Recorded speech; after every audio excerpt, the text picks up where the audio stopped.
Okay, so we're going to start chapter 13 today.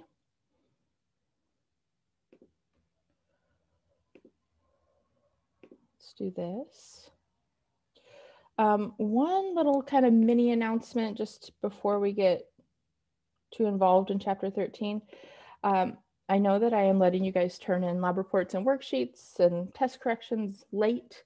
I am obviously going to have to put like a hard deadline on that at some point. And it won't be the last day of the semester. It'll be a little bit before that because I have to have enough time to grade everything that's coming in late. So just a heads up that I will be announcing a deadline. I'll put it on Canvas and I'll tell you in class, but I need to kind of sit down and look at my calendar and figure out essentially like my last minute time frame for that, because grading is time consuming. So I just need to make sure I have enough time to grade everything you guys get in. Okay. I like to think of this as the kitchen sink chapter. So everything in the kitchen sink.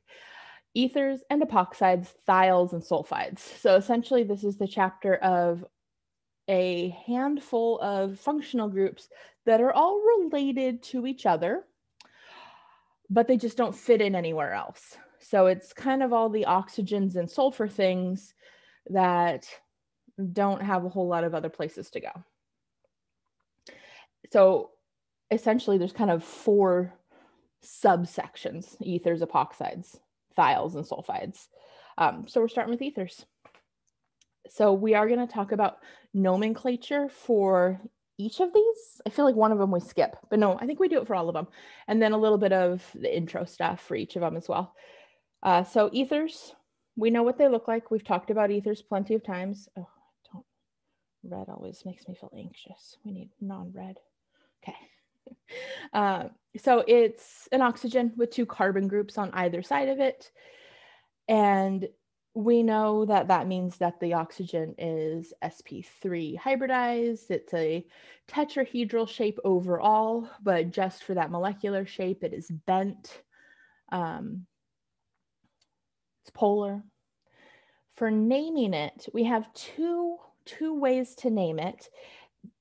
If we have a simple small ether, we name it as the alkyl on either side and then the word ether. So this guy right here is ethyl methyl ether because there's an ethyl, there's a methyl, and it's part of an ether.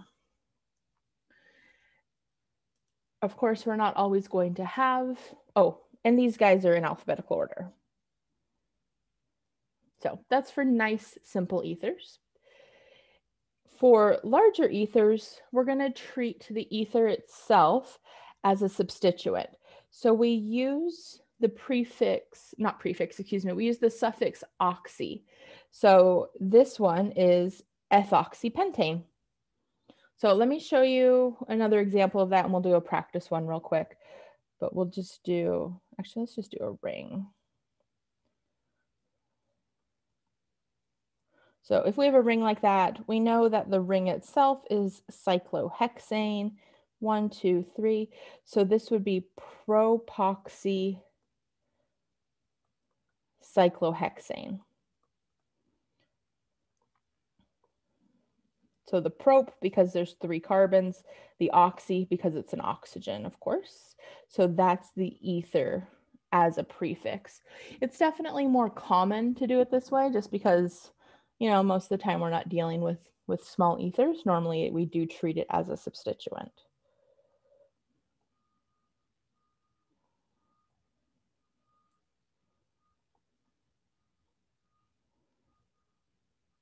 Oh, it's going to give us a substituent we haven't used in a while.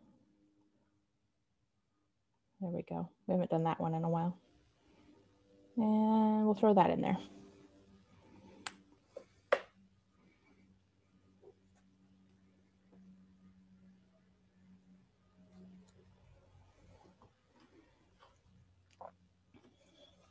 Where should I start numbering this thing? At the double bond.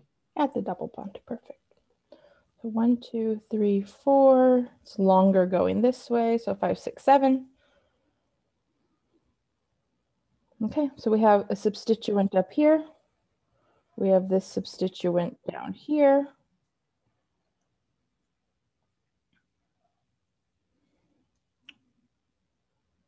We know this one's ethyl. What's the name of the other substituent?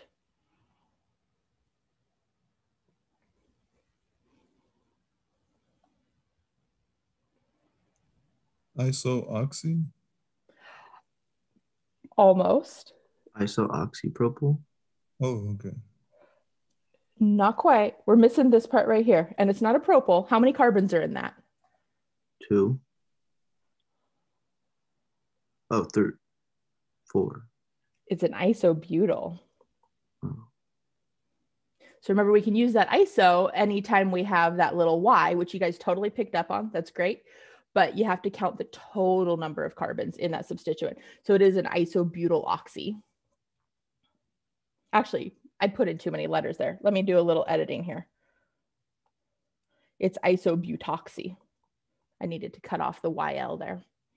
Isobutoxy. So alphabetizing, remember, well, actually, let me ask, when we alphabetize an iso, do we use the I or do we use the B?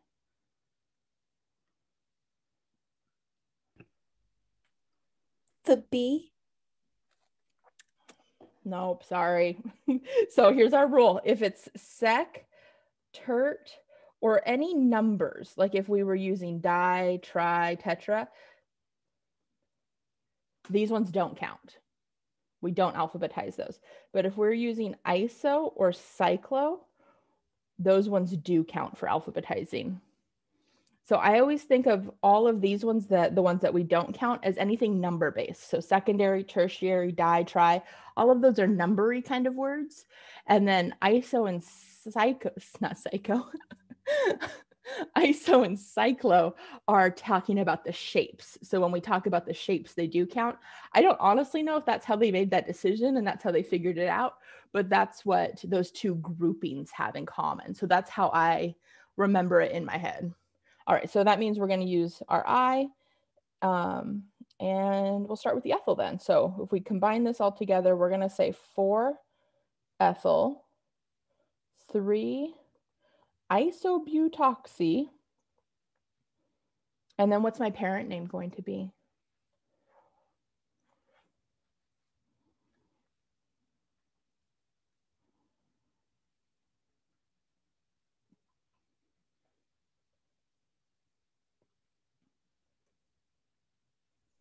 One heptene.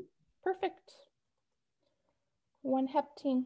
And just for the record, so we haven't really talked about this a whole lot, but if your functional group is on the first carbon, that is actually an optional number. So we could have just called this 4 ethyl 3 isobutoxy heptene, and that's implying that that functional group is on the first carbon. I bring this up because sometimes when you see problems on the worksheets or the book, or even, of course, if you're watching other videos, you might see that and wonder why they didn't include a number. So if it is on that first carbon, you don't have to include a number, but it also would not be wrong if you do include it. So kind of a little side note there, but I think something that we hadn't quite talked about before. Questions at all about our ether naming? One other kind of random side note, when we're doing,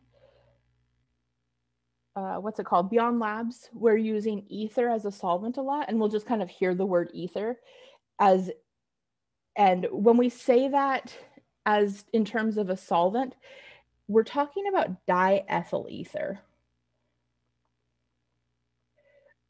Excuse me. So because it gets used as a solvent so often, I think it just, the name got shortened over time. Sometimes it's just called ethyl ether. But it's, when we're using ether in a laboratory setting and it's just labeled as ether, that's the ether it's referring to. So again, little side thing. All right. A little bit more on structure and properties. Actually, I think we pretty much talked about all that. We know that in a tetrahedral shape, the bond angles are 109.5. But when we have lone pairs, it's going to affect that bond angle. And when we have those R groups on the oxygen, the bigger the R groups are, the more they're going to push away from each other. So to prevent that steric hindrance, they will push away from each other a little bit, have a little bit more repulsion, and that angle gets a little bit larger. The actual number, you don't need to know. We just need to know that it does change based off of what the R groups are. They are hydrogen bond acceptors. So that's what this little picture is right here. So it's showing that it's hydrogen bonding with an alcohol. They don't have a hydrogen that could be a hydrogen bond donator. Is that the right word to use there? But they can bond to somebody else's hydrogen. Properties. In comparison to an alcohol of the same size, they're going to have lower boiling points. Again, because they can't hydrogen bond with themselves, they don't have any hydrogens available for that. But of course, alcohols do. So here's our comparison right there. So those two are isomers of each other. They both have 2 carbons, 1, 2, 3, 4, 5, 6. They both have 6 hydrogens and an oxygen, and the ether has a much lower boiling point. And then when we're comparing ether to ether, the larger the size, the more London forces it has, which means the higher the boiling point. And that's really just a property of London forces. That's going back to Gen Chem stuff. So that's not anything special to organic chemistry. That's just a London force trend. I'm looking at my list here. I think we talked about everything else. Oh, too many slides. There we go. Ethers are good solvents. So there we go. There's the one I just mentioned, the diethyl ether. We've also seen THF, tetrahydrofuran, used in a few different reactions. I don't think we've seen 1,4-dioxane used at all, but that's also a common ether to use in reactions.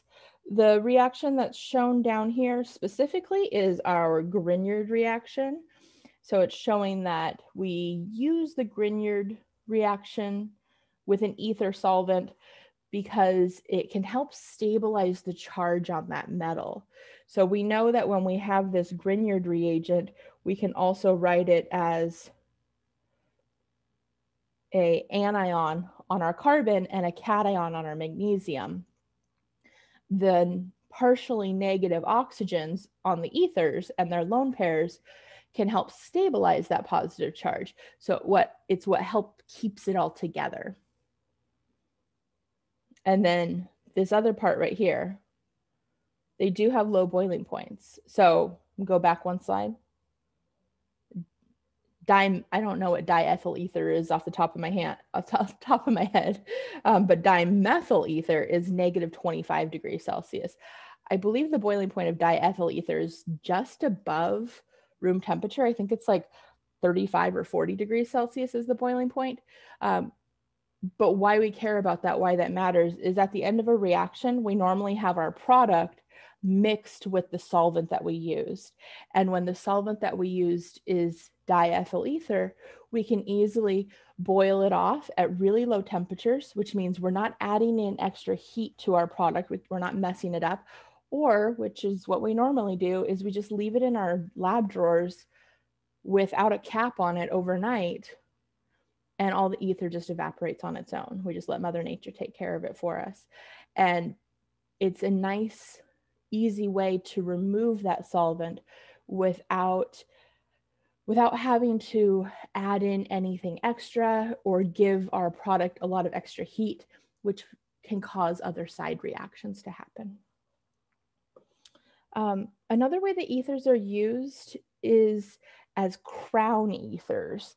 So these are big giant rings with oxygens in every third position. So it's 2 carbons, oxygen, 2 carbons, oxygen, 2 carbons, oxygen around the ring. There's different sizes because what they're doing is that they're going to surround metal ions, metal cations. So all of our oxygens have lone pairs.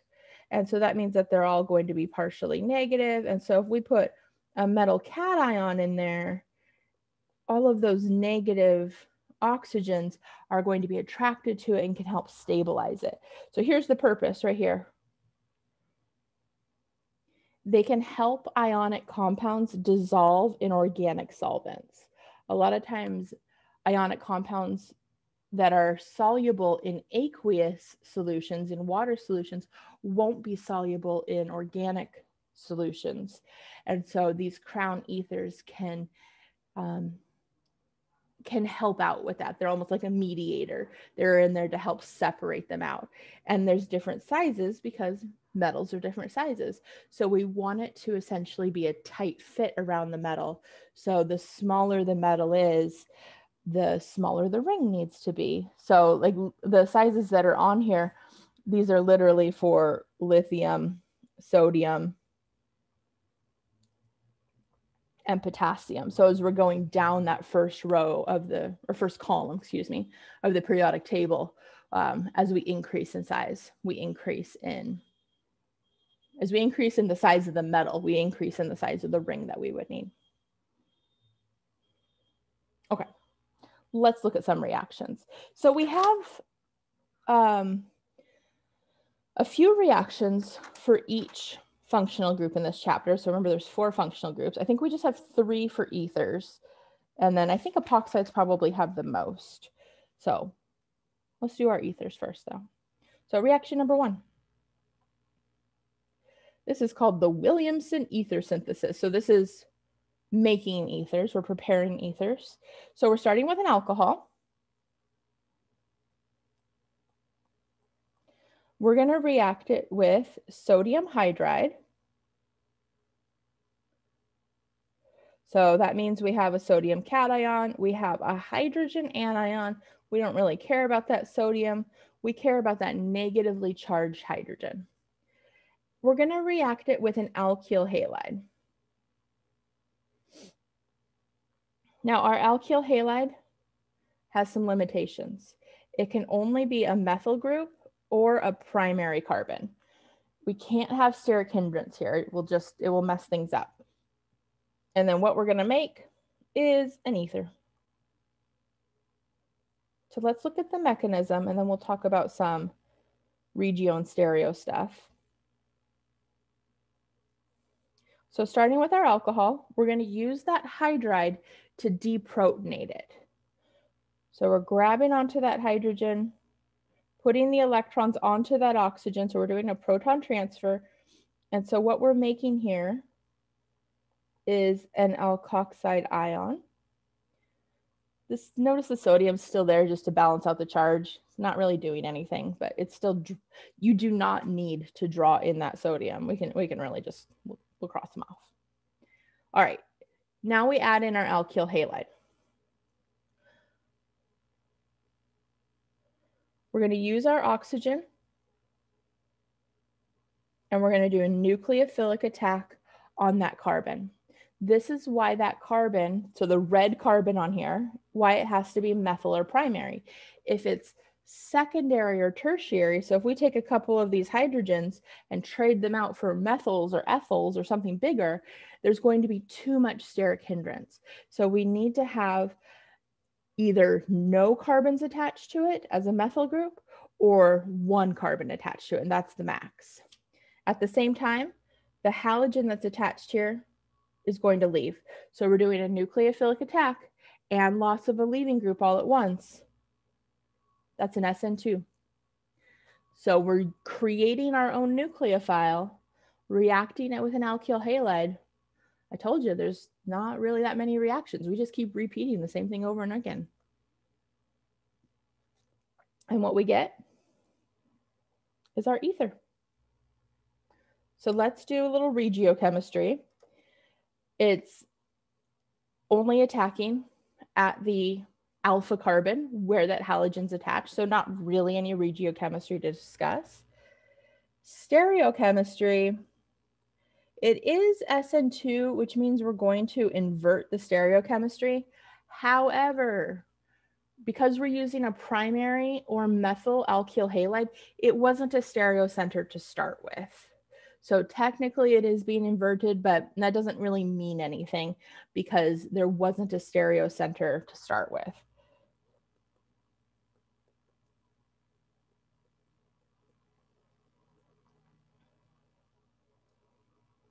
I was going to draw a line to the primary. Oh, no, it is right there. So no stereocenter because it's primary methyl.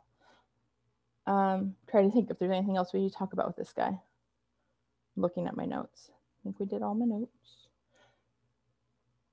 Questions about our first reaction there?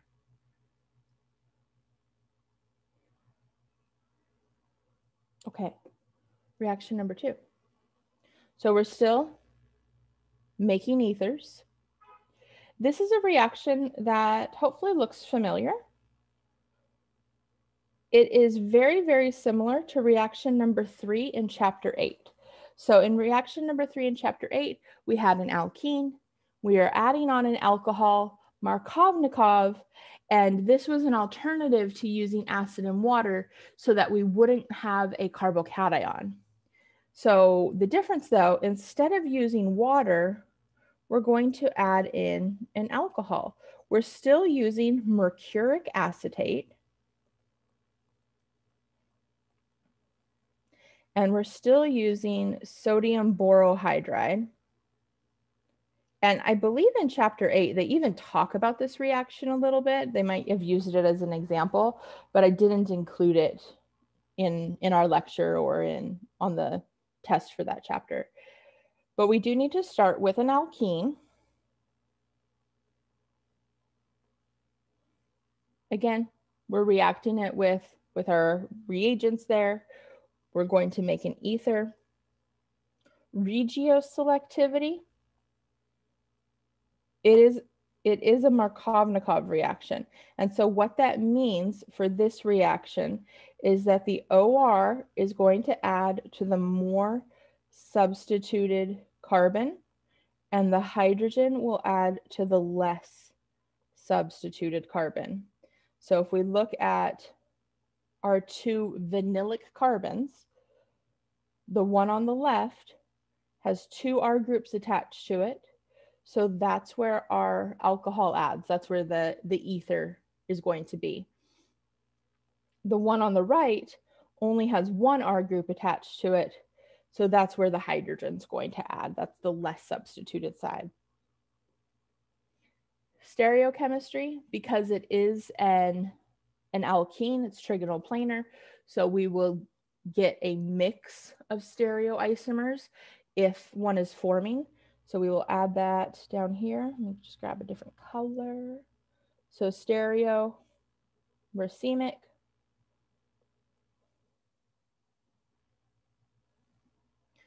No mechanism for this one. Again, we have that mercury business happening, so it's not one that we generally talk about. If knowing the mechanism helps you out, it definitely was covered in chapter 8. So you can go back and look at that one to see how it's happening, if it helps you understand it or remember it a little bit better. So we have 2 ways to essentially do the same thing. The advantage of this one is that we don't have the limitations on the OR group that we're adding on. So that first one, we had a lot more limitations. This one would allow us to build bigger ethers, more complex ethers, but we are having to do it Markovnikov. So that would be essentially the only limitation here. If we wanted those groups switched, we couldn't use this reaction. All right, one more. We've switched from making ethers to now reacting ethers. So we have one reaction in this section. So this is our last ether reaction. So we're going to do an acidic cleavage. So that means we're under acidic conditions and we're breaking the ether up. We're breaking those ether bonds. So if we, let me write this out in a little bit more generic version here. So that's how I'm going to write my ether. We have an oxygen in the middle. We have an R group on either side. We give one R group a little tick mark.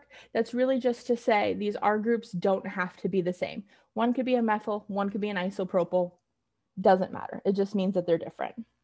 We're going to react this with excess HX. So HCl, HBr, and some heat. We're going to make 2 alkyl halides. So Rx and then R prime X. And we are going to make water also. I'm not going to put that on there because it's not organic. We don't really care about it. Our halogen can be I think I said chlorine earlier, but that chlorine actually doesn't work for this. It's a little too small. So I or Br, so iodine or bromine. I think that's it for our generic reaction. Let's look at the mechanism. So we are in acidic conditions, which means that everything either needs to be positive or neutral. So we are going to react it with our HX. We're going to grab onto that hydrogen, proton transfer. So now we have a protonated oxygen. We're going to do an SN2 reaction. Our halogen is going to act as a nucleophile. There's our nucleophilic attack. We just added a hydrogen to that oxygen. We turned it into a good leaving group when we did that. So we're going to put those electrons onto that oxygen as a lone pair. That's the loss of a leaving group. So we create an alkyl halide. We also have turned the other half into an alcohol. There's excess HX in here though, so this is just going to happen a second time with that alcohol. So we grab onto that hydrogen again, we're protonating that oxygen again, and then that halogen, that halide, is going to do a nucleophilic attack. And again, because we protonated that oxygen and turned it into a good leaving group, it's going to break off. Nucleophilic attack, loss of a leaving group. We're doing another SN2 reaction, and we get our alkyl halide. So we get 2 alkyl halides. If it's a symmetrical ether, they'll both be the same. But if it's asymmetrical, if we have that methyl on one side, isopropyl on the other, then we'll end up with 2 different alkyl halides. We can't stop this reaction right here. If we wanted to have an alcohol and an alkyl halide, we can't do that because the way that this one's drawn, where the blue side is the halide and the red side is the alcohol, half of them are going to do that, but the other half will have the red alkyl halide and the blue alcohol. So if we tried to stop it at this point, we would have 4 different things in there. We'd have the 2 different halides and the 2 different alcohols. So we have to go all the way through the reaction so that we only have the 2 different halides and no alcohols left behind. Otherwise, it's just too messy. Questions about this guy at all?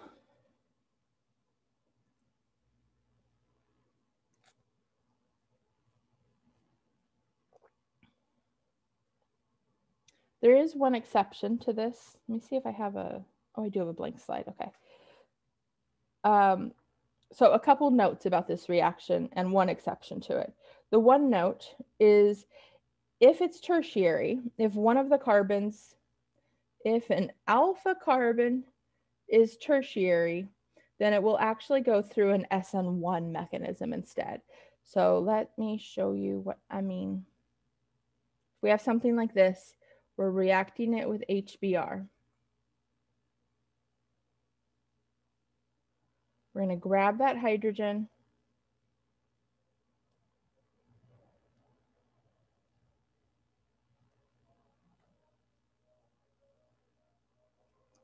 And now we have our bromine. Well, let's do this side first. We'll do the tertiary side first to show you what I mean. We're going to do loss of a leaving group first.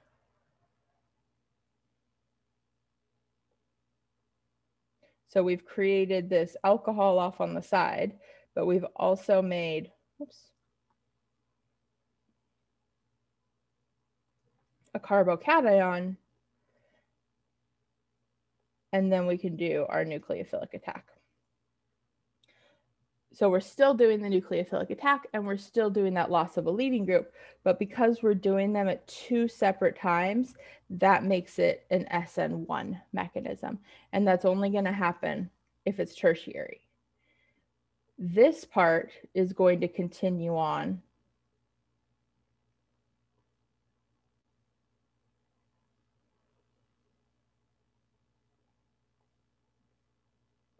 and go through an SN2 pathway. So we'll do our nucleophilic attack, loss of a leaving group,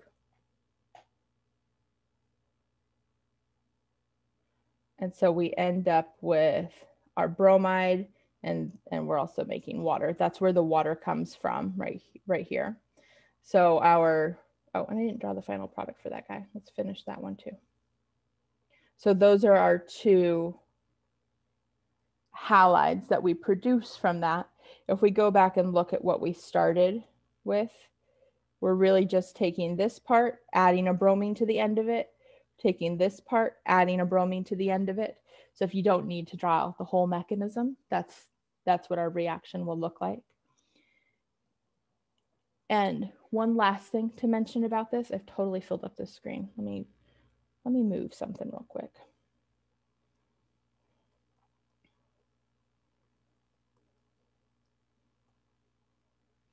If we have a benzene ring as one of the sides of our ether,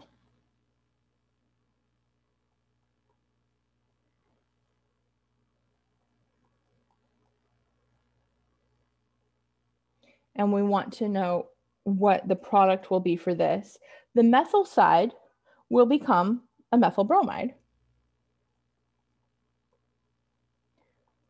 But the benzene side is going to stay an alcohol. It doesn't go through that SN2 pathway. So one of the things we learned about SN2 reactions way back when is that when we have a leaving group attached at an aryl position, which means it's attached to a benzene ring, it won't go through an SN2 or SN1 pathway.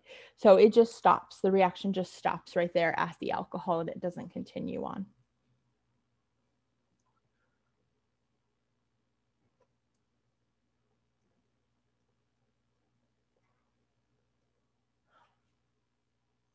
Questions at all about our ether reaction?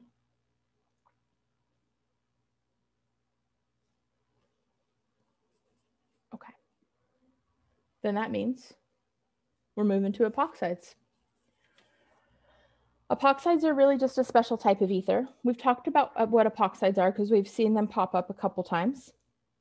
So cyclic ethers. They're also called oxiranes, which I don't know if that's just an old name for them or where that name came from, but it shows up. So both of those are the name for a cyclic ether, either an epoxide or an oxirane. Nomenclature is a little weird on these. And again, we have 2 ways to name them. I think this way makes more sense and is easier to remember, but both exist, of course. So the first way, the way that I personally like, is when we treat the epoxide as a substituent. So notice the way that the chain is numbered in this one. So we're just numbering 1 through 5. There aren't any functional groups really on here. We just have substituents. So we're numbering it with the longest chain possible. So there's an ethyl on carbon number 3. There's a methyl on carbon number 2. And then carbon 2 to 3, there's an epoxy. So we are putting epoxy in there as the name of a substituent, and we're putting in both numbers. So we don't, I think this is the only time we use 2 numbers to say the location of a substituent or a functional group. But that's our rule for an epoxy. So it's both the numbers in order. So little number first, big number second. The other way that we can name them is we treat the epoxide as the parent chain. And when we do this, the parent chain name is oxirane. So there's our parent chain. We're naming the substituents attached to it. So these are the same compound.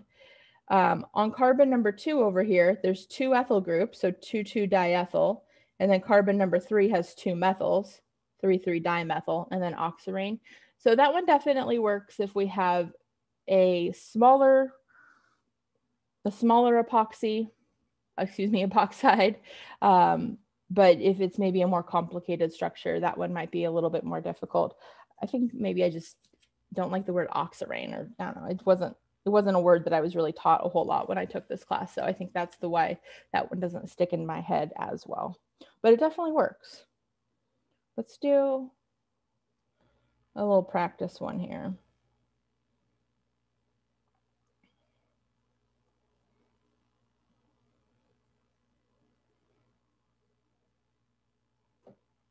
We'll do that. We'll name it both ways, just so we can practice both ways. So I'm going to number it from over here.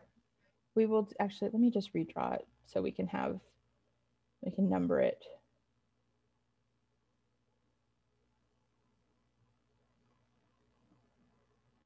There we go. So we'll treat it as a substituent first, and then we'll treat it as the parent name second. So we'll name the same thing. Okay, so treating it as a substituent, we just want everybody to have the lowest numbers possible. So I'm going to start numbering it here. 1, 2, 3, 4, 5, 6, 7, 5, 6, so 5, 6, 7. So I have 2 substituents. I have that, and I have that. What is our substituent on carbon number 4 called?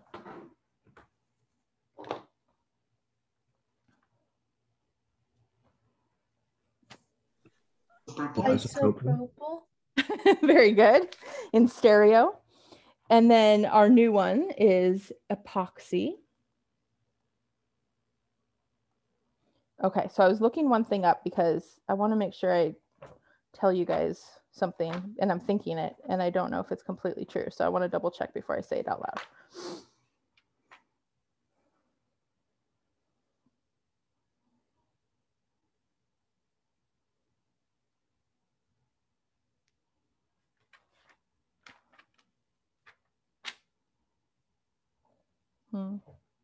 Okay, so the book doesn't go into a whole lot of details on epoxides for naming. But what I want to point out on the last slide, which is what I was going to say, is when we name the epoxy as a substituent, it doesn't get alphabetized. It just gets put next to the parent chain name.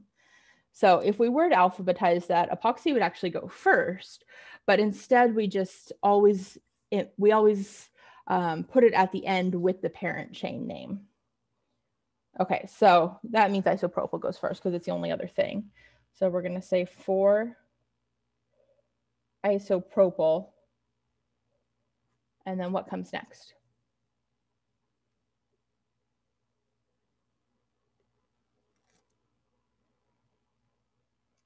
What numbers are we going to use for the epoxide?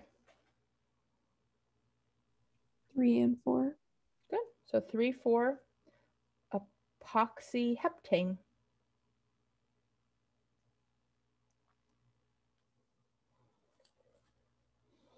Okay, so what if we treat the epoxide as our parent chain? So we have an ethyl, we have a propyl, and we have an isopropyl. So ethyl gets to go first. Oh, and we have to number these. We number them so that we're using the lowest numbers possible. And I'm going to go back one slide. Notice what is number 1. The oxygen is number 1.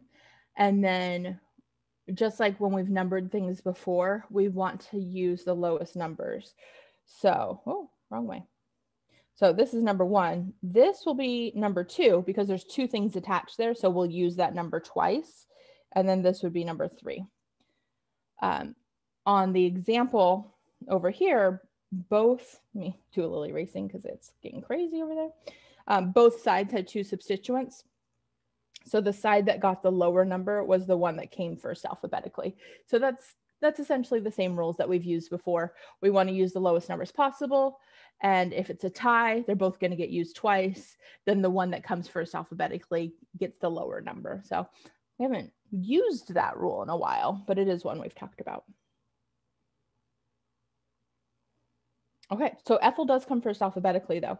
So we're going to say 3 ethyl, 2 isopropyl, 2 propyl, oxirane.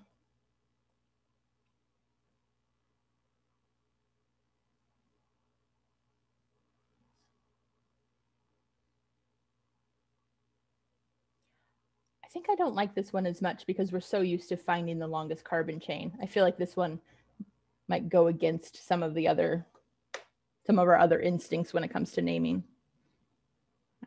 I just have a bias against it for some reason. Very strange thing to take a stance on, I know. All right, any naming questions?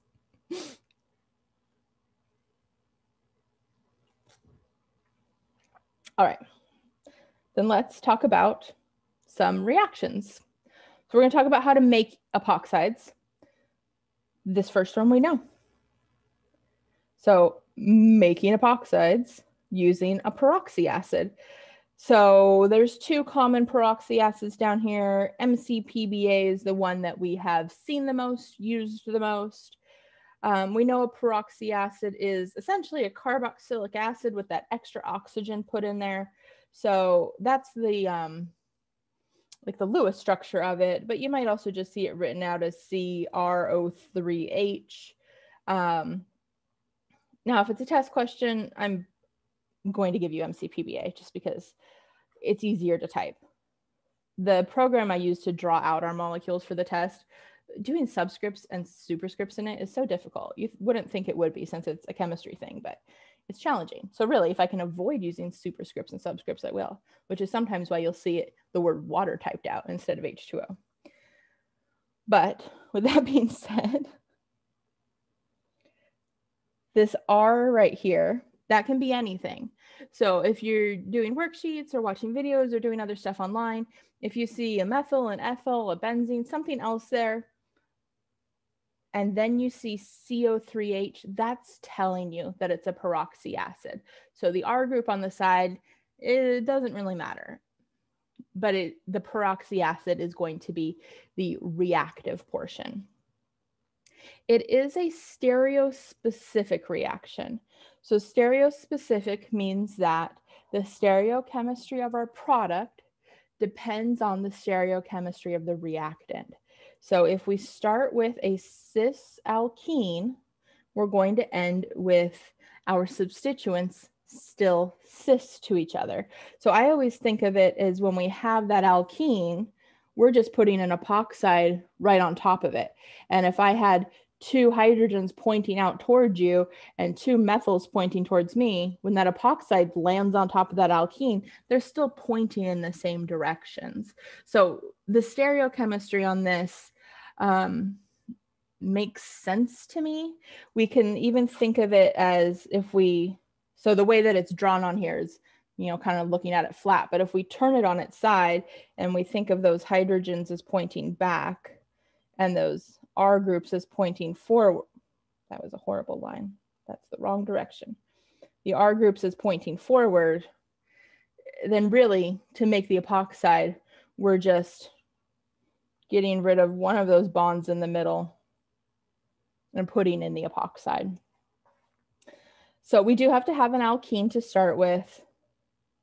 And then of course we do have to have the peroxy acid, and we're going to make our epoxide. So cis stays cis, trans stays trans, we get our epoxide.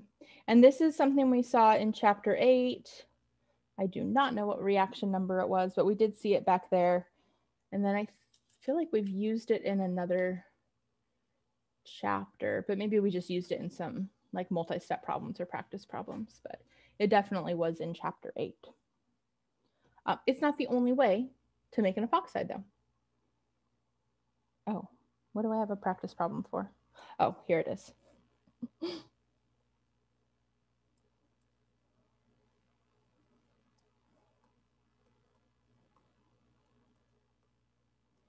So drawing out our epoxide with the correct stereochemistry is why I wanted to have a practice problem. So I'm going to start just by drawing the epoxide. You could even start by drawing in your bonds. So 2 dashes, 2 wedges, and then we are filling in the missing pieces. So I'm going to give carbons some numbers. So carbon 1 and 2, 1 and 2. So carbon number 1, what am I going to put on the wedge? And there's 2 right answers here.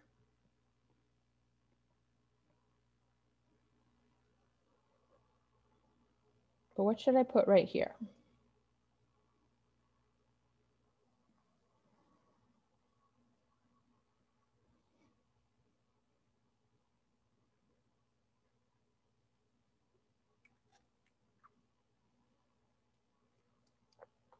So because it's the first thing we're attaching, it can actually be either one. So if we look at carbon number 1 over here, there's an ethyl attached to it. There's also a hydrogen attached to it. So we could actually put either one of those on the wedge, because remember, there's 2 sides to the molecule. You could look at it this way or look at it this way. So I'm going to put the hydrogen right there, which means that this will be my ethyl. So if my hydrogen is in the wedged position, what's going to be in the wedged position for carbon number 2?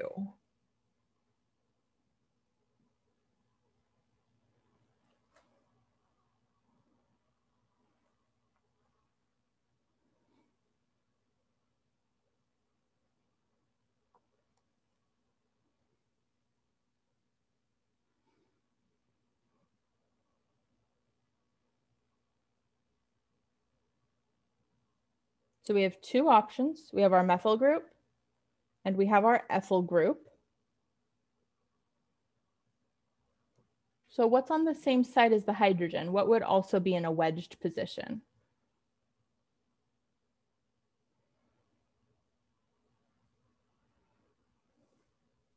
A hydrogen? So carbon number 2 doesn't have any hydrogens on it, but it does have a methyl substituent and an ethyl substituent. So our wedge and our dash are going to have one of those. So if we look at our positioning around our alkene, on this side of the alkene are the hydrogen and the ethyl. Good, I see it in the chat over there. So we're going to put the ethyl on the same side of the same side as the hydrogen. And then on the dash, over here is our ethyl for carbon number 1. And it's on the same side of our alkene as carbon number 2's methyl group. So the positioning around that double bond is going to be the same as it is for that epoxide. So we can think of essentially cutting our double bond through that double bond, and one side will be dashes and one side will be wedges. So if that helps you kind of visualize how we're creating that epoxide, which things are going to go together, that might help you, just kind of chopping it in half. Questions about that?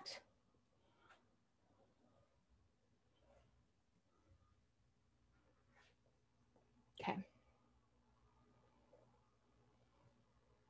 All right, we're still making some epoxides. We have a couple ways to do this. So reaction number 5, still making epoxides. We're going to use a halohydrin. So remember, we have talked about halohydrins. They came up, I believe, in chapter 8, but it really just means that we have a halogen and an alcohol on the same compound. So hydrin, hydrate, water, that's OH. That's where that comes from. So here's our halohydrin. Hydrin, I think I spelled that right. Notice that our halogen and our alcohol are next door neighbors to each other. So a fancy way to say that is to say that they are vicinal.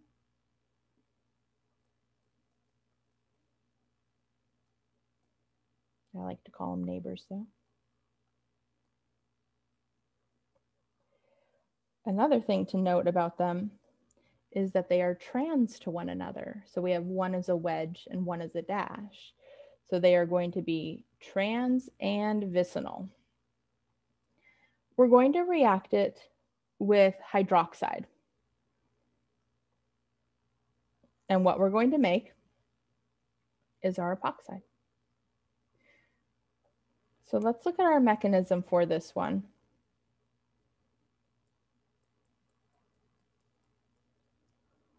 Our base is going to remove a hydrogen from our alcohol.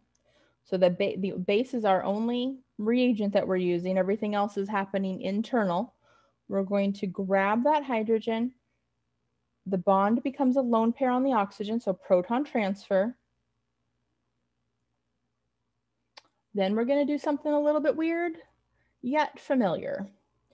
That oxygen is going to do a nucleophilic attack on the carbon next door. At the same time, the bromine is going to be our leaving group. We're doing a nucleophilic attack and loss of a leaving group. That's an SN2 reaction. So that's why it should be familiar. We've seen SN2s repeatedly. They never go away. What makes it weird though, is that it's an intramolecular. So intra means it's all happening within the same molecule. If we said something was intermolecular with an ER, that means it's two different molecules reacting together. So we're doing a nucleophilic attack, loss of a leaving group. The other picture with the chair is showing us the same thing. But what's nice about this picture is it's showing them both in their axial positions, and it's showing us why they have to be trans. So the alcohol or the oxygen is on a wedge, it's pointing up. The bromine is on a dash and pointing down. Because we're doing that nucleophilic attack on that bromine carbon, the bromine has to be pointing away. If they were both pointing up, there would be too much steric interference, there'd be too much electron repulsion. So they do have to be opposites from each other. And then we get our epoxide. Do I have this? No, okay. I do have the reaction down here that allowed us to get to that point. That didn't make sense. Let me show you what I mean when I say that. So this is a chapter 8 reaction. If we react an alkene with Br2 and water, this is how we created a halohydrin. So this is how we learned about halohydrins the first time. So starting with an alkene, we can make that halohydrin and then make our epoxide. But we also know if we're starting with an alkene and our goal is an epoxide, we can react that with a peroxy acid and save ourselves a step. But the halohydrin will get us there as well. Let's see, I'm looking at my notes, see if there's anything else. So this might be our first intramolecular reaction that we're looking at. We talked about all of the limitations. It has to be trans, they have to be vicinal to each other. So it is an SN2, which means that we are inverting the stereochemistry. So if there is a stereo center at that position, it will be inverted. And then regiochemistry, we've talked about that because of the positioning of the alcohol and the bromine. They have to be vicinal. So that's essentially the regio part of it.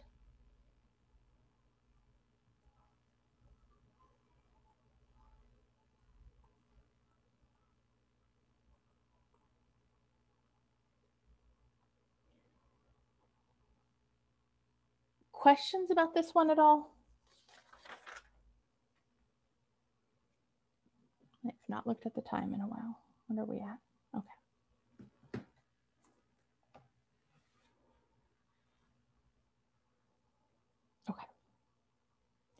Okay. We have one more way to make epoxides, and then we're going to talk about how to react epoxides. So the reason why we have one more way to make them is so that we can talk a little bit more about stereochemistry. The reaction that's shown up here is starting with our alkene. We can use our peroxy acid, or we can create a halohydrin and then do our reaction we just talked about. And doing both of these methods will give us the same products. We'll get the same epoxides, but we will still get two stereoisomers. So when we did that example problem and I said, all right, we're going to put our epoxide here. And when I asked what goes in this first position on a wedge, and I said that there's two right answers, meaning I could put this as a wedge, or I could put this as a wedge. Once we decide which one is our wedge, then everything else kind of has to fit with that. But the reason why we can have either one as a wedge, because we can kind of look at that from either side.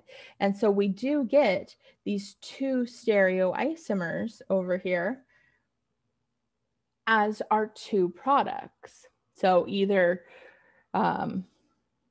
these two as wedges, which would be product number one, or these two as wedges, which we will call product number two.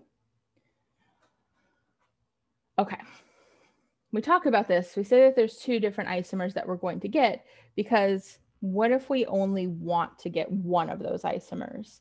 In order to do that, we have to use what's called a chiral catalyst. So we know a catalyst speeds up a reaction. A chiral catalyst is going to prevent one of the stereoisomers from forming. So the catalyst itself is chiral, meaning it has a chiral center. And so the catalyst we use for this is called the Sharpless catalyst. So that's the guy's name that figured it out.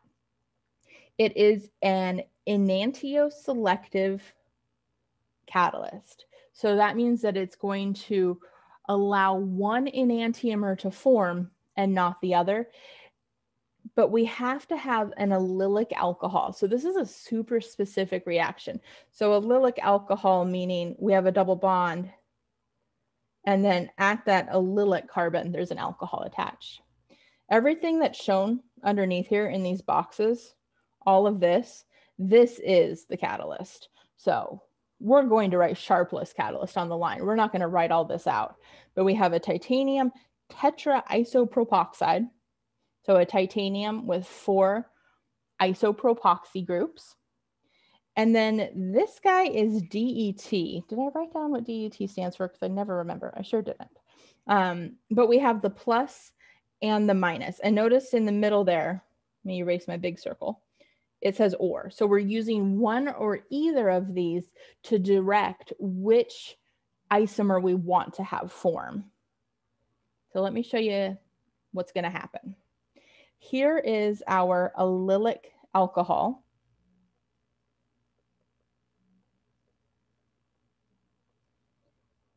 This is the Sharpless catalyst. Actually, my circle's too big there. This is the Sharpless catalyst. So we're using the Sharpless catalyst and a peroxide. It doesn't have to be this specific peroxide. So we can just put ROOR or write the word peroxide. That would be completely okay. But what we're going to make is an enantioselective epoxide. So underneath each of these, it says 98% EE. All the way back in chapter 4, and this was actually one of the only calculation you've ever had to do on one of my tests. You had to calculate enantiomeric excess. So some of you have done this recently when you did test corrections, but that's telling us that 98% of the solution is that epoxide, and then the other 2% is a racemic mixture. So that means that technically 98% of it is this one, and then the other 1% is the other enantiomer. So we have the two different DET molecules in there. We have the plus and the minus. So if we look at how this is arranged. This is super specific and kind of weird, but remember we have to have that allylic alcohol. So the way that I kind of always do this in my head is that if we're going to use the plus, our alcohol group will be on a wedge. And if we're going to use the minus, our alcohol will be on a dash. And in order to use that pattern, your alcohol always has to be on the right side. So we're always going to put our allylic alcohol on the right side. If we use the plus DET, it will be on a wedge. And if we use the minus, it will be on a dash. So let me show you one more example of this.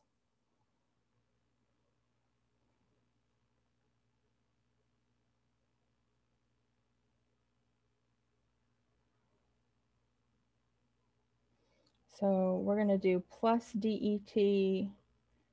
I did not put all the reagents there. Let's see, we'll add in some peroxide. We'll write the word sharpless catalyst.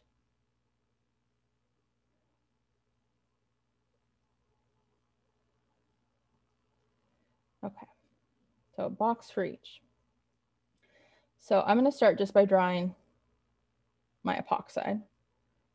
And we will draw in wedges and dashes. That's half the battle. We got the main frame down. And we just got to fill in all those pieces. Okay, so I know that my alcohol is going to be right here because I'm always going to put it on the right side. And when I have a plus, it's going to be a wedge. So when I look at this molecule, I'm going to cut it in half right here. These are going to be on the same side. So this is going to be my wedge on the right side for that positive DET. So it's a 3-carbon chain. So 1, 2, 3, and then my alcohol is on that first carbon. Right here, there's just a hydrogen. So I'm going to put my hydrogen on my wedge over there. And then on the other side, we have a methyl and a propyl. And on the same side, so it will be on the right-hand side as well. So these are both going to be on the right, and these will both be on the left. I will have a methyl back here and a propyl back here. So when we draw the other one, when we do the minus, the sides will stay the same. So what's on the right stays on the right, what's on the left stays on the left. What's going to be different is the wedges and the dashes. So when we have a minus DET, our alcohol group will be in the dashed position. So we have 1, 2, 3 carbons, and then there's my alcohol. Oh, actually, I'm going to erase that just so I can keep my colors the same. And then my hydrogen is on the other dashed position. And then on the wedges, so with the alcohol on that right-hand side, we have our methyl, and then the other side is a propyl. So when we look at our molecule here, these two are either both going to be wedges or both going to be dashes. They'll be the same though. So these, if we're using the plus DET, will both be wedges. And if we're using the minus DET, will both be dashes. And then on the other side, they will also be the same as each other. And they're just going to be the opposite of what the other ones were. So if our alcohol is on a wedge, then the ones I just circled in red will be dashes. So the way to figure this out though, is to find that allylic alcohol. We know it has to be on the right-hand side. And then whether it's a wedge or a dash is going to depend on if we have that plus or that minus catalyst in there. And then everything else has to just fit into place based on the position of that alcohol. Questions about that?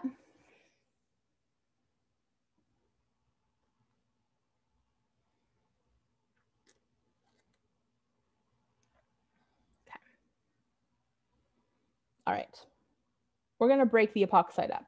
So we've talked about 3 ways to make epoxides, I believe.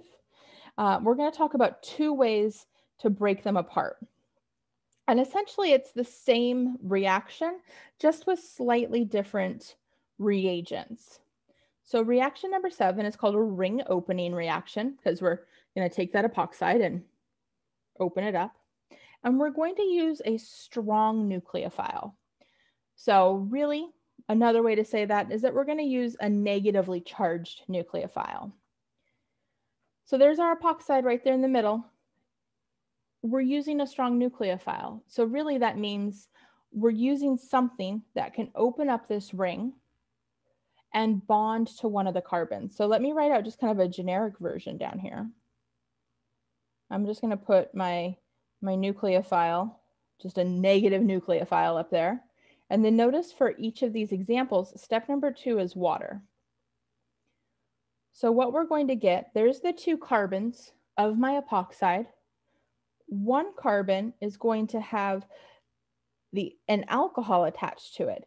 That's the oxygen from the epoxide. Let me do a little color coding here.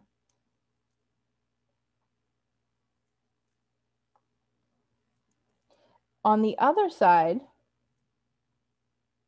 is going to be our strong nucleophile. And so the nucleophile examples that we have on here, we have a negative oxygen, so an OR. We have a cyano group. We have a negative sulfur. Grignard reagent. And then lithium aluminum hydride. So this is going back to, I think, just the last chapter, chapter 12, so negative hydrogen. So notice they're all negatively charged.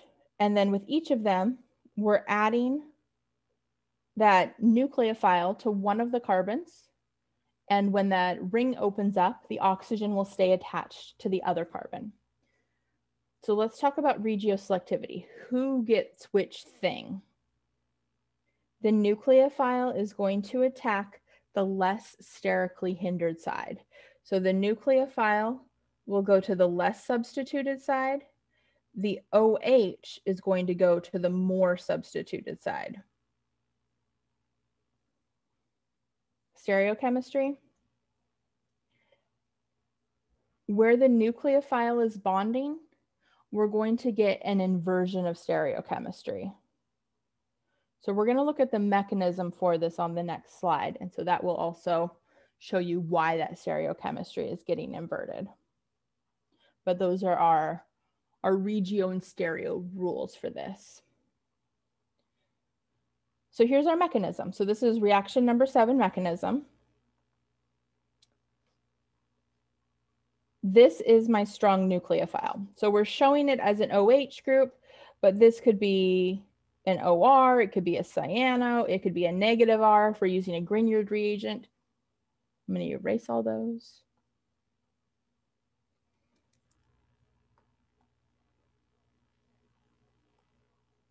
That is my strong nucleophile though. So that first step, we're doing a nucleophilic attack at the less substituted carbon. And this bond is going to break and put the electrons onto that oxygen. So we're doing a nucleophilic attack, and really this is the loss of a leaving group.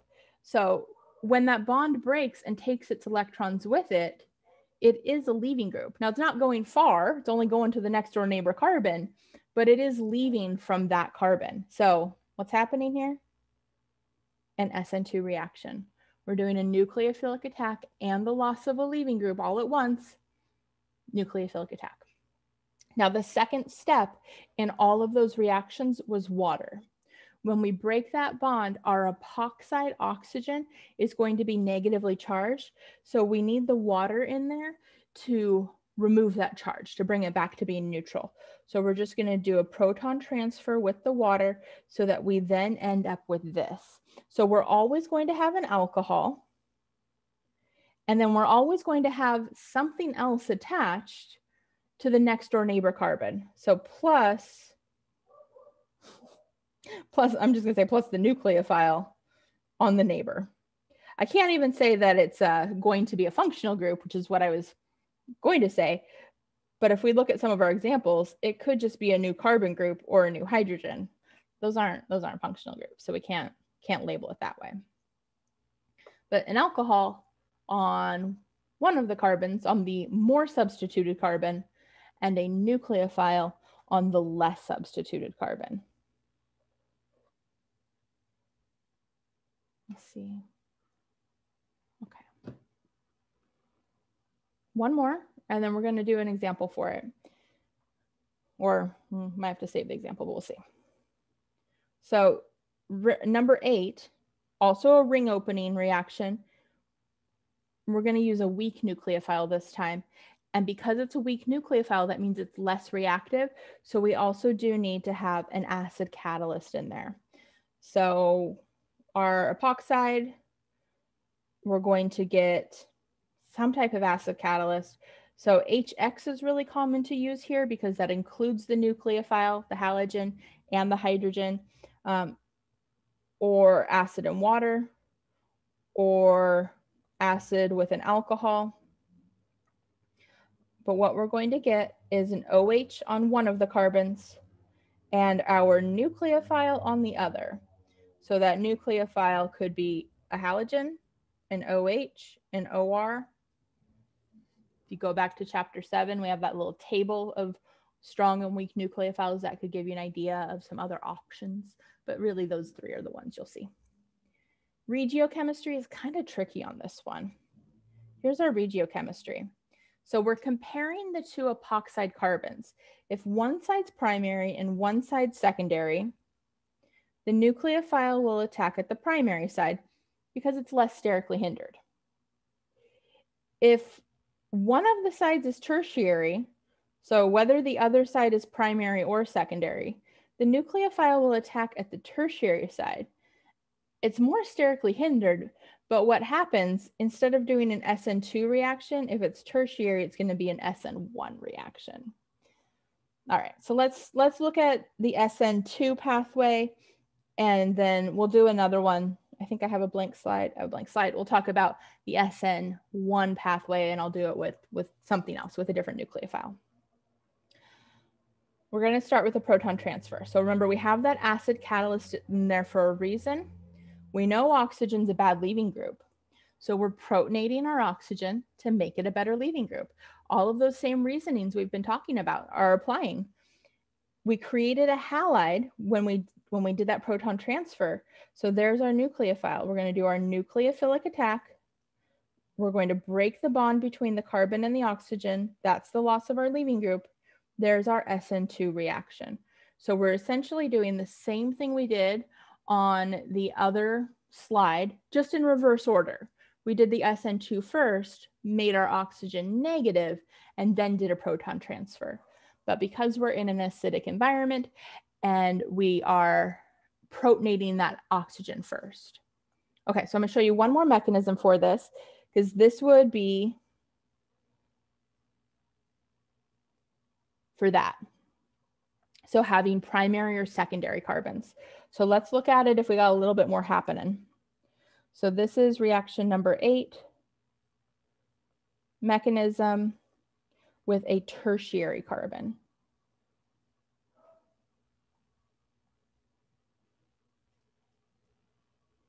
So I'm just going to put 2 methyls there. It's tertiary, it's just kind of a small tertiary. And we're going to react it with acid and water.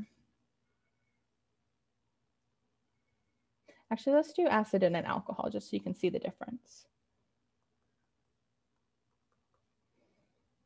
Okay, first step's going to be the same. We're going to protonate that oxygen. So proton transfer. And we're going to go this way.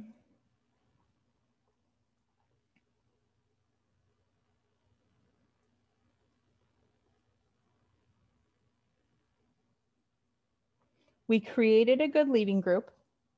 And because we have a tertiary carbon, we can make a stable carbocation. So we're going to have loss of a leaving group.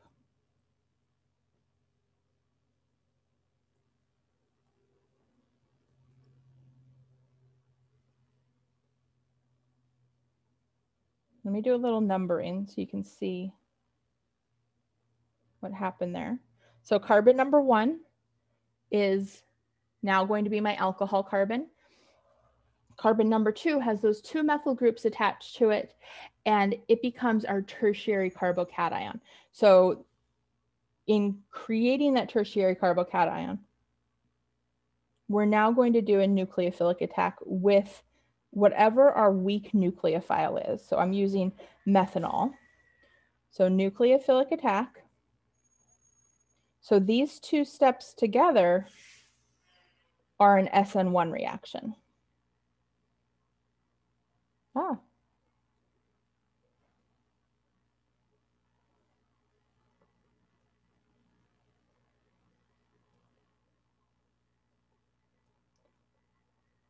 When we do use a weak nucleophile, often it means we have to remove the hydrogen from it at the end of the reaction because it's still going to have that hydrogen on it. So we're just going to use one more methanol. So if you were using water or something else, you would just use that. We're going to grab onto that hydrogen, put the electrons right onto that oxygen, so proton transfer. And then our final product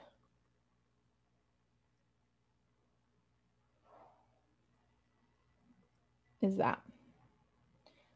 So the OH is on the less substituted side. Our OCH3 is on the more substituted side. And we did it this way because there was a tertiary carbon. And then this step had to happen because we started with a neutral nucleophile. So we had to remove that extra hydrogen from it at the end. This is our acid catalyst in the works. I'm trying to think if there's something else I was going to add onto notes there, but I think that's probably it because I already said that it's SN1 down there.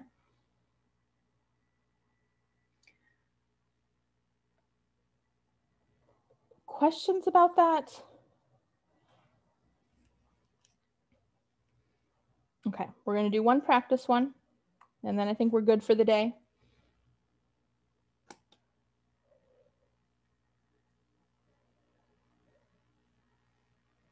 There's my epoxide.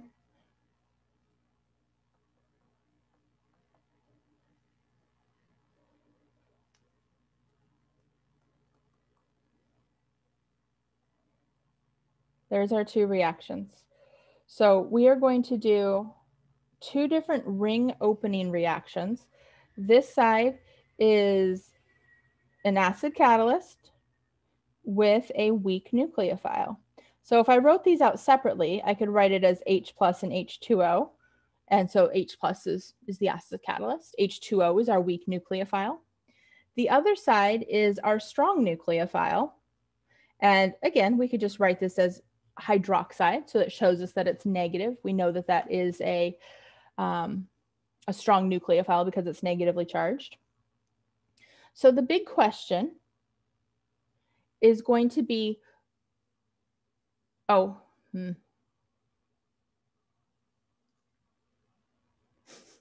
totally want to change this, but I know you guys have probably already written this down. I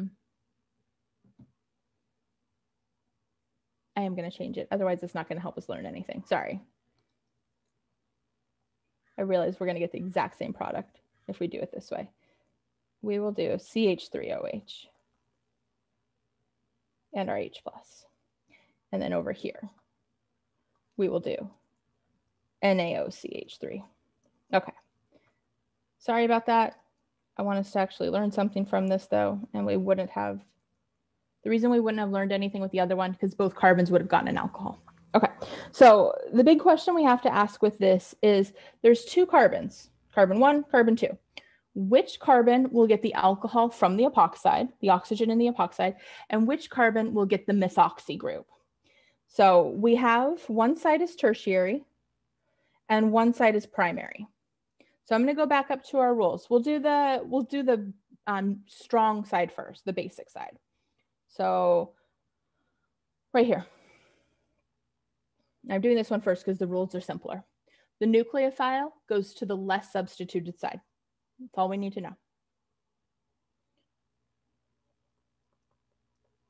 So that means that our nucleophile is going to go to carbon number 2. So there is carbon 1, there's carbon 2. There's my nucleophile. Carbon number 1 still has that methyl group, still has that ethyl group.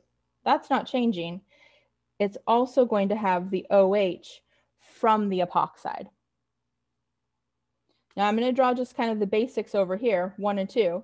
Carbon number 1, ethyl, methyl. Now we have to decide, does carbon 1 get the alcohol and carbon 2 get the methoxy, or are we switching them? So I'm going to go back. We're going to check out our rules again. We have that tertiary position. So when we have a tertiary position, our nucleophile is going to bond at the tertiary carbon.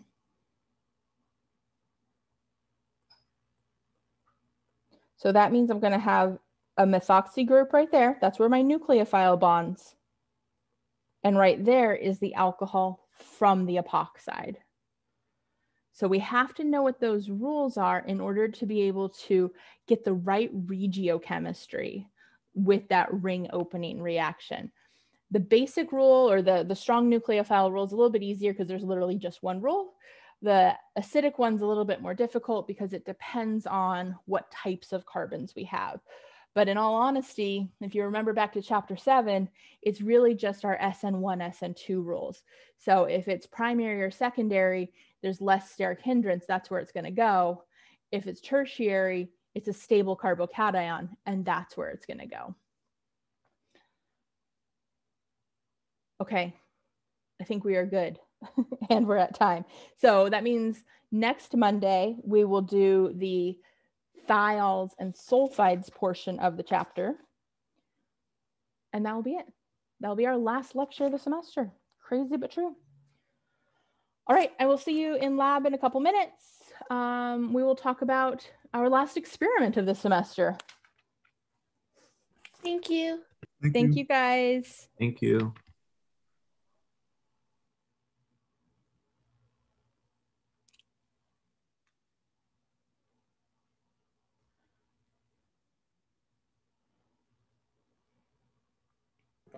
Just a quick last minute question, more about the schedule of events. Yes. So looking at your calendar, you're gonna have exam 5 next Thursday, right? Wednesday, but yes. Wednesday, sorry. That's okay. And then a week after is the final exam, right? Yeah. And then so the Monday in between test 5 and the final, there's no school because it's Memorial Day. Mm-hmm. Yeah. Okay. So what I really want to do is do some sort of like study day. So not on a school day, because those, I can't really give up any of our school time. But essentially just kind of do extended office hours for myself. I want to do this, but I don't know when I can fit it in. I'm taking a class myself that starts during finals week. So I know, I'm excited for it. It's a program that I applied to be in. It's active learning for organic chemistry. So it's essentially so active learning is essentially the opposite of lecturing. So like getting up and doing board work or having the students more involved in the class. And so it's specific to organic chemistry. So I'm really excited. So hopefully it will make my classes better. But yeah, it starts during finals week. And it's on Tuesdays and Thursdays, which works for my teaching schedule, but not for adding in extra stuff. So there's a couple schedule things I need to make some decisions about that. A couple people have asked me if they can do test corrections for test number 4. And I haven't announced that yet because I need to figure out if I'll have time to grade everything. And then I need to figure out the last day I'm going to accept all their late stuff. So yeah. Okay. Well, good luck. Sounds like a lot. We're all gonna have busy weeks. Oh, I know. It's Yeah, I always feel the end of the semester is just a hurry Yeah, up and get everything done kind of time. it always happens this way, huh? It But really- yeah, let me know like what day you were thinking of doing that. Okay. Way, my supervisor was asking me to kind of plan out the final exam reviews, and ideally I think it would be best if I don't interfere with those office hours because I think those are very valuable. Yeah, I think it would be good if we have separate times as well. Okay, sounds good. Okay, yeah, I'll probably figure it out this afternoon because I know it's something that other students or the rest of the students will really want to know too. So I'm making my list right now. Sounds good. All right, have a good weekend. You too. Bye, Emma. Chloe and Gloria, did you have any questions for me before I log off? Yeah, I do. I just wanted to find the slide. After the reactions of ethers, can you go back? Because I forgot to write, or I didn't have time to write the exception. Yes. Oh, I don't know if it's going to let me not. Oh, let's see. We'll just say keep, and then that we can do it.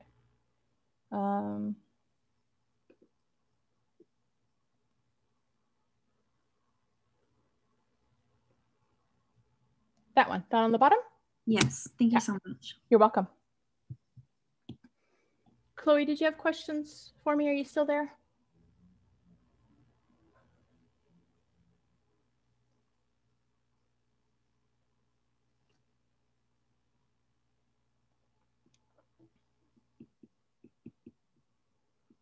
And then, so you were talking about maybe doing a review. Yeah. Let's see. I'm going to stop recording.